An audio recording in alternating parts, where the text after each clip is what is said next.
Ever have one of those days, where you just need that extra push? Oh, definitely. Maybe staring down a huge pile of work or getting ready for a big workout or just hitting that wall mid-afternoon. Yeah, that afternoon slump is real. Right. And for so many people now, that extra push, it comes in a can, an energy drink. Absolutely. They're everywhere. So today, we're doing a deep dive into this huge global market behind these drinks. It's a fascinating industry, really. Our mission is pretty straightforward. Yeah. We want to get a handle on the incredible growth here, Mhm. understand what's really driving it, and see where all this energy is actually being consumed across the world. And we've got some solid data to work with. We do. We're pulling our insights from a detailed market analysis, forecasts too, from cognitive market research. Great source. So yeah, let's jump into the numbers, the trends, see what's shaking up, how we all get that boost. Sounds good. Okay, so let's sort of break this down. We all recognize the cans on the shelf, right? But what exactly is an energy drink? What makes it tick beyond just, being a quick pick-me-up? That's a great place to start because they are more than just, say, a sugary soda with caffeine. Okay. Typically, they're non-alcoholic drinks. They're formulated with a whole blend of ingredients. Like what? Well, caffeine is usually the big one, of course, but also things like taurine, various B vitamins, sometimes herbal extracts too, like ginseng or guarana. Ah, right. I've seen those listed. Exactly. And their purpose is pretty specific. Mm. Boost alertness, Mm-hmm. give you that feeling of energy, maybe even help with physical performance. Yeah. It's really that combination of ingredients aiming for let's say, a more immediate and pronounced effect than maybe just a cup of coffee. Okay, that makes sense. So who's primarily grabbing these? Is it still mostly like students pulling all-nighters and athletes? Or is it broader now? It's definitely broader, while young adults, say 18 to 34, and athletes are still core groups. Mm-hmm. The market's really expanded. We see a lot of working professionals turning to them now. Interesting. For what reasons, mainly? Both, Yeah. really. Mental stimulation is a big one. Yeah.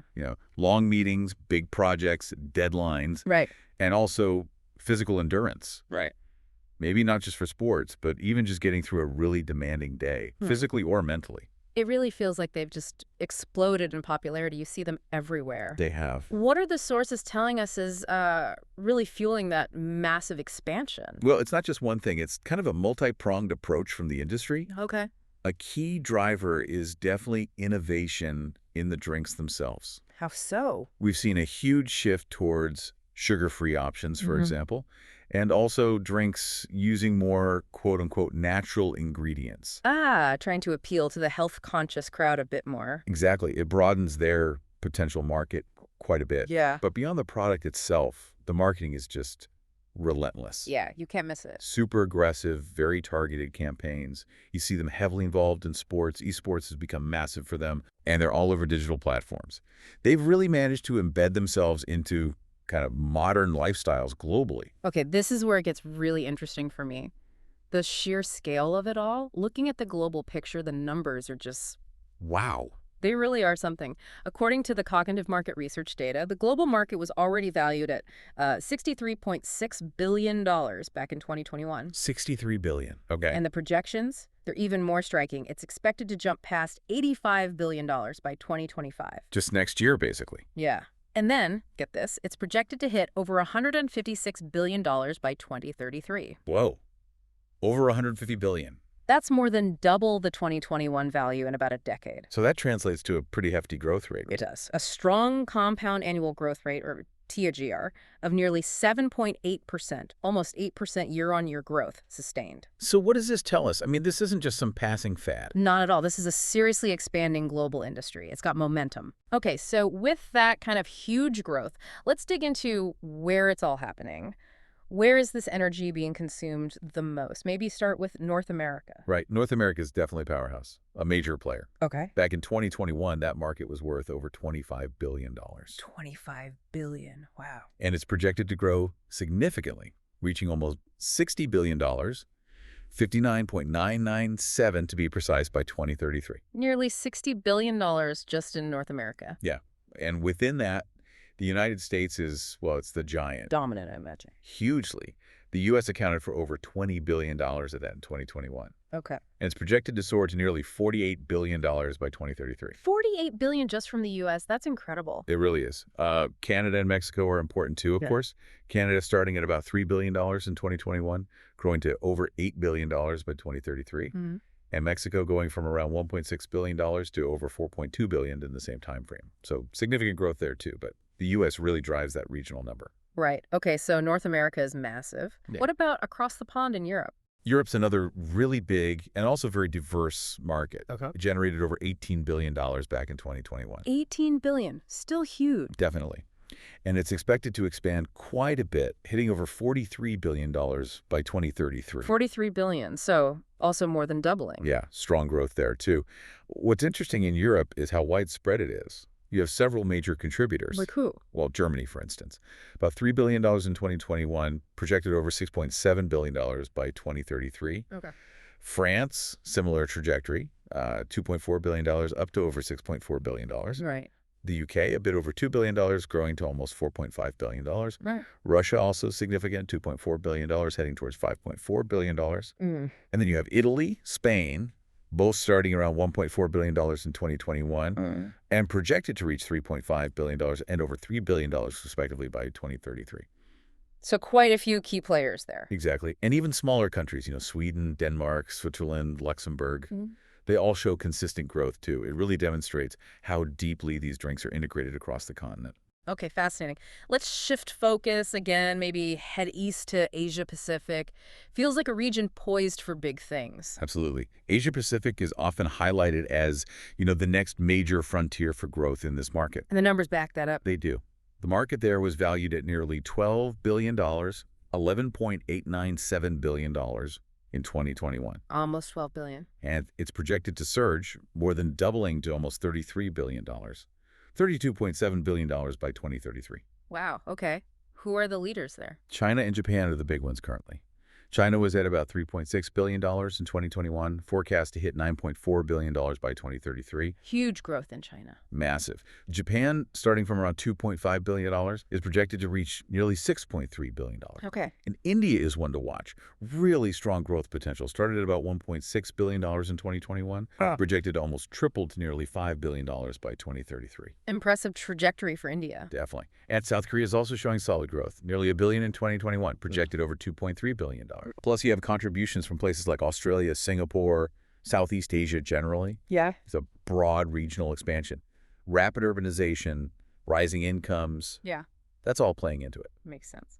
Okay, so we've covered North America, Europe, Asia Pacific. What about the rest of the world? South America, Middle East, Africa? Yeah, we see really robust growth in these emerging markets too. It's quite consistent across the board. Okay. Take South America, valued at over $4.3 billion in 2021. Right. Expected to grow quite dramatically to almost $12 billion, $11.7 billion by 2033. Nearly tripling. Exactly. Brazil is the leader there, about $1.5 billion in 2021, aiming for over $4 billion by 2033. Okay. But you also see good growth in Argentina, Colombia, Peru, Chile. Right. And the Middle East. The Middle East market started at nearly $2.5 billion in 2021, projected to more than double, reaching over $5.3 billion by 2033.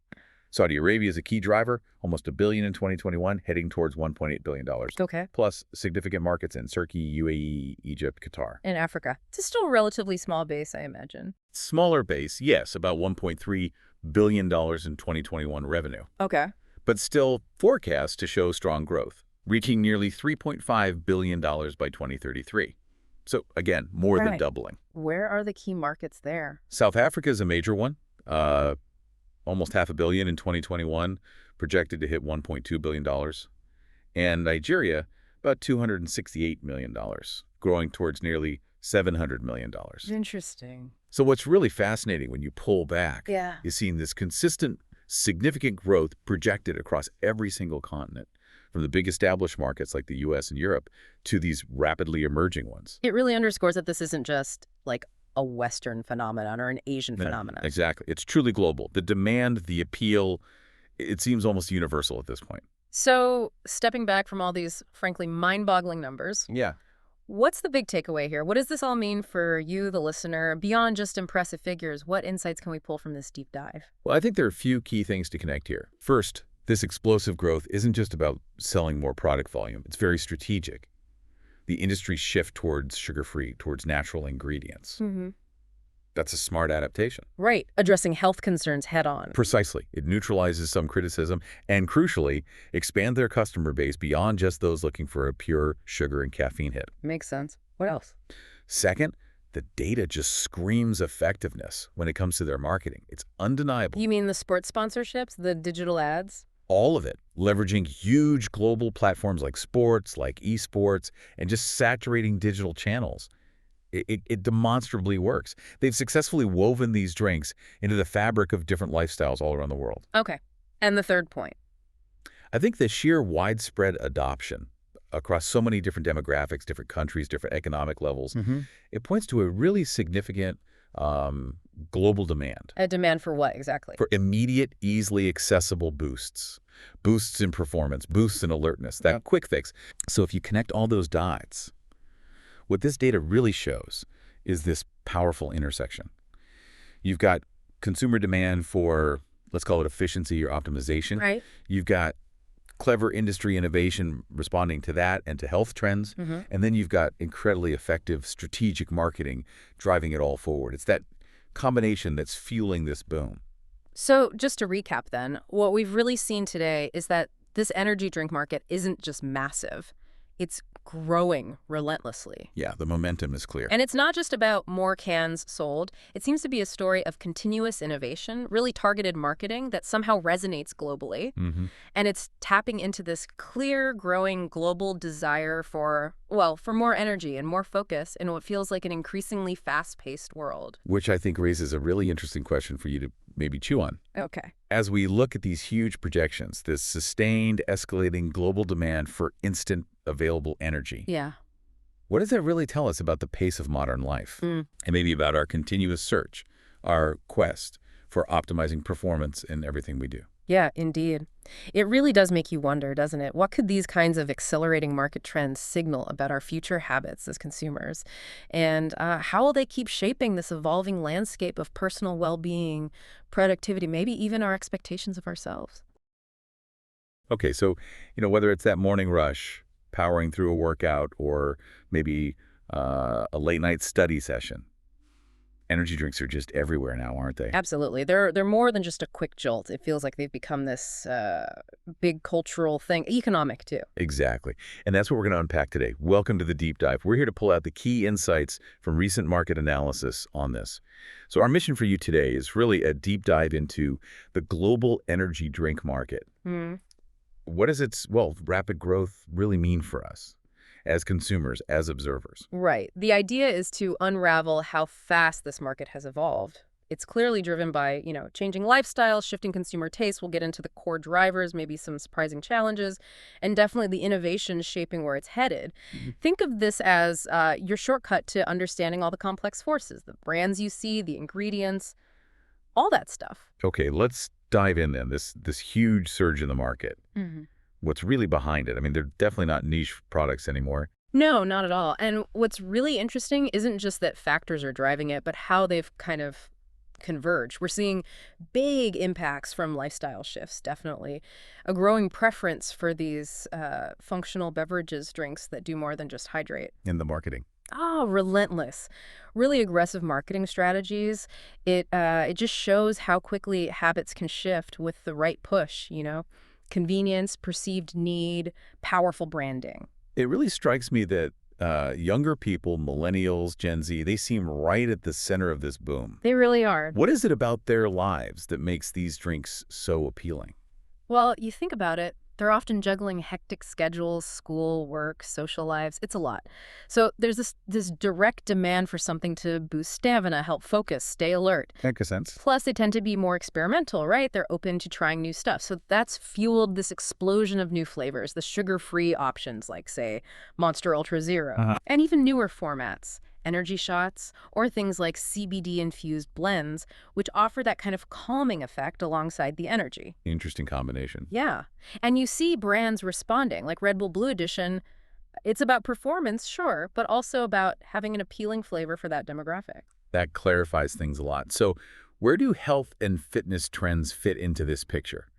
Because it feels like energy drinks are cropping up more in like gym bags and stuff. You're absolutely right to flag that. The whole health and fitness movement, it's definitely amplifying their use. Think gym routines, endurance sports, just generally active lifestyles. People are reaching for them. And the drinks themselves are changing too.